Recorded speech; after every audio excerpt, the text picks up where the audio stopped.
اچھا سر، ایک ناسبی سے میری کل پرسوں بات ہو رہی تھی، تو اس نے مجھے ایک بہار الانوار میں سے والیوم 43 پیج 78 میں ایک مجھے اس نے حوالہ دیا ہے. میں وہ الفاظ اپنی زبان پہ نہیں لا سکتا، تو یہ اس کے متعلق اگر آپ یہ مجھے چیک کر کے دیں کہ واقعی بہار الانوار والیوم 43 جلد نمبر 45 اور پیج نمبر 78 جو ہے، اس کے متعلق اگر آپ تھوڑا جی میں بریف دیکھ کر لیتا دیں. ہوں، اس میں کیا ابھی دیکھتا ہوں. اور ایک اصول کافی جلد نمبر 5 میں سے ہے، صفحہ نمبر 207.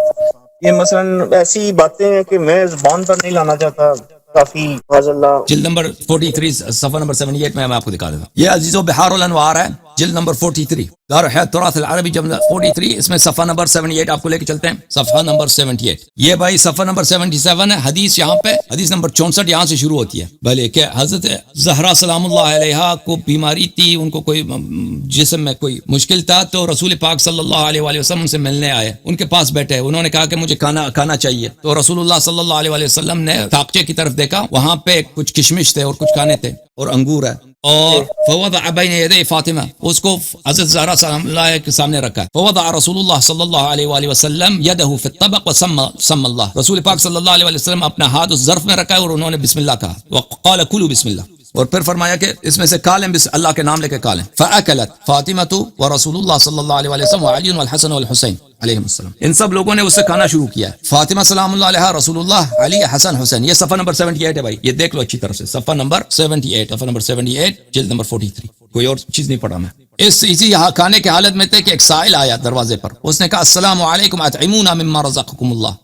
اس نے کہا کہ ہمیں کھانا دے دو اللہ کے نام پر. تو رسول اللہ صلی اللہ علیہ وسلم نے کہا اخسا، چلے جاؤ یہاں سے. فقالت فاطمہ یا رسول اللہ ما هكذا تقول للمسکین. رسول اللہ صلی اللہ علیہ وسلم نے سے عرض کیا زہرا سلام اللہ علیہ نے کہ آپ یہ مسکین غریب آدمی سے آپ اس طرح کیوں کہہ رہے ہیں؟ فقال النبی صلی اللہ علیہ وآلہ وسلم انه شیطان، یہ شیطان ہے جو دروازے پہ آیا. وان جبرائیل جاءکم بهذا الطعام من الجنہ، جبرائیل یہ طعام جنت سے لے کے آیا تھا، جو یہ جو انگور اور کشمش وغیرہ ہے. فاراد الشیطان ان یصیب منه ما كان ينبغي ذلك ينبغي له، اور یہ شیطان جو تھا وہ جنت کے کھانے سے کھانا چاہ رہا تھا تو اس کے لیے حرام ہے، اس لیے میں نے کہا اخسا، میں نے کہا کہ دور ہو جا، دفع ہو جائے یہاں سے. وان حذیفہ نے کہا کان النبی صلی اللہ علیہ وسلم لا ينام حتى يقبل عرض وجنة فاطمة او بين ثدييها، کہ رسول اللہ صلی اللہ علیہ وسلم اس وقت تک نہیں سوتے تھے. وجنہ اس کو بولتے ہیں، وجنتین اس کو، کہ اپنی بیٹی کا یہ وجنہ وہ بوسہ نہ دیتے، یا بین ثدییہا، یا ان کے سینے پہ بوسہ نہ دیں، ان کے چھاتی پہ بوسہ دیتے، وہ سو جاتے. اب یہ جو حذیفہ کی حدیث ہے ان حذیفہ، یہ شیعوں کی حدیث نہیں ہے. حذیفہ سے جو ہمارے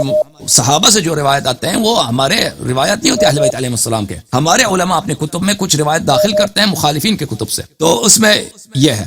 دوسری جو حدیث ہے عن جعفر بن محمد قال رسول اللہ صلی اللہ علیہ وسلم لا ينام حتى يضع وجهه الكريم بين ثديي فاطمہ، رسول اللہ صلی اللہ علیہ وسلم اس وقت تک نہیں سوتے تھے کہ وہ حضرت زہرا سلام اللہ علیہ کو آغوش میں لیتے اور اپنا سر مبارک ان کے چھاتی پہ رکھتے. تو یہ جو ہے نا، اس میں سے بعض لوگ اس کو تانا بناتے ہیں کہ کیسے ہو سکتا ہے. تو یہ ایک باپ کے لیے ایک بوڑھا باپ ہے، اس کو اپنی بیٹی سے پیار ہے، محبت ہے، تو اس میں کوئی غلط بات نہیں ہے کہ ایک باپ ہے وہ بھی معصوم ہے، بیٹی بھی معصوم ہے کہ وہ اتنی پیار ہے، سونے سے پہلے آ کے ان سے ملتے اور ان کو چھاتی لگاتے یا اپنا چہرہ ان کے سینے پہ لگا دیتے. اس میں کوئی حرمت نہیں ہے، نہ شرعن تو کوئی حرمت نہیں ہے، کیونکہ باپ بیٹے تو باپ اور بیٹی محرم ہوتے ہیں، وہ ایک دوسرے کو لمس کر سکتے ہیں، ٹچ کر سکتے ہیں. اب سر کو سینے پہ رکھنا یہ اس میں کوئی مشکل نہیں ہے. شاید اسی کو انہوں نے آپ کے لیے کوئی اس کو بنا کے بھیجا ہے کہ یہ دیکھیں کہ شیعہ اس کی بے حرمتی کرتے ہیں. بالکل ایسے یہ بے حرمتی نہیں ہے، یہ ایک محبت ہے. ایک بوڑھا باپ ہے، رسول اللہ صلی اللہ علیہ وسلم کی جب مدینے آئے تھے تو ان کی عمر 53 سال تھی. اس کے 2 سال بعد حضرت زہرا سلام اللہ علیہ کی شادی ہو گئی، 55 سال اس کی عمر تھے. بیٹی بھی چھوٹی عمر میں شادی کی حضرت زہرا سلام اللہ علیہ، 9 سال ان کی عمر تھی،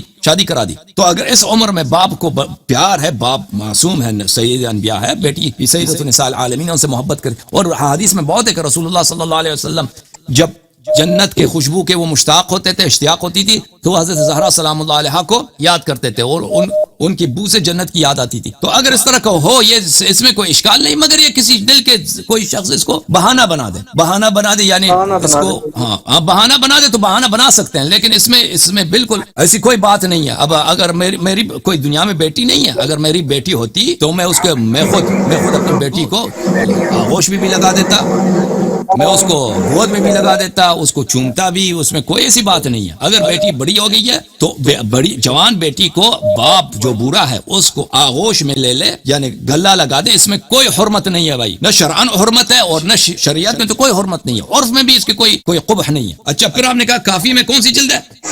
اصول کافی جلد نمبر 5 ہے جی, صفحہ نمبر 207 ہے. یہ جلد نمبر 5 ہے, صفحہ نمبر 260, کتاب اصول کافی, فروع الکافی. جی جی, الفروع من اصول الکافی, کافی ہے بالکل. اصول کافی نہیں, فروع کافی. اصول کافی جلد نمبر 1 اور 2 ہے, اس میں 5 نہیں. یہ فروع کافی جلد نمبر 5 ہے, صفحہ نمبر 260, کتاب المعیشہ, صفحہ نمبر 260. اس میں جو ہے نا فضل الزراعہ, یہ کھیتی باڑی کے جو فضائل ہیں. پھر اللہ تعالیٰ نے ان اللہ اختار لانبیاء الحرث والزرع, اللہ تعالیٰ نے زراعت کو, کھیتی باڑی کو اپنے انبیاء کے لیے انتخاب کیا ہے. کہ لا یکرہوا شیئا من قطر السماء, تاکہ ان کو آسمان سے جو بھی نازل آتا ہے ان کو وہ برا نہ لگے. اس طرح کیا حدیث ہے, اس میں کوئی ایسی چیز نہیں ہے. نہیں پھر ٹھیک ہے سر, پھر اس نے غلط بیانی کی ہے اس بندے نے میرے ساتھ بہت بڑی, کیونکہ جو مجھے بھیجا گیا ہے اصول کافی جلد نمبر 5 ہے, تو آپ کہہ رہے ہیں یہ تو جلد نمبر 5 تو آئے نہیں اصول کافی میں, تو پھر اصول کافی میں جلد 5 نہیں ہے بھائی. کسی بھی چھاپ میں دنیا میں جتنے چھاپے گئے ہیں اصول کافی, اس میں جلد 5 نہیں ہے. جلد 1 2 ہے, 5 نہیں ہے. وہ جلد نمبر 5 پھر وہ فروع کافی بن جاتا ہے.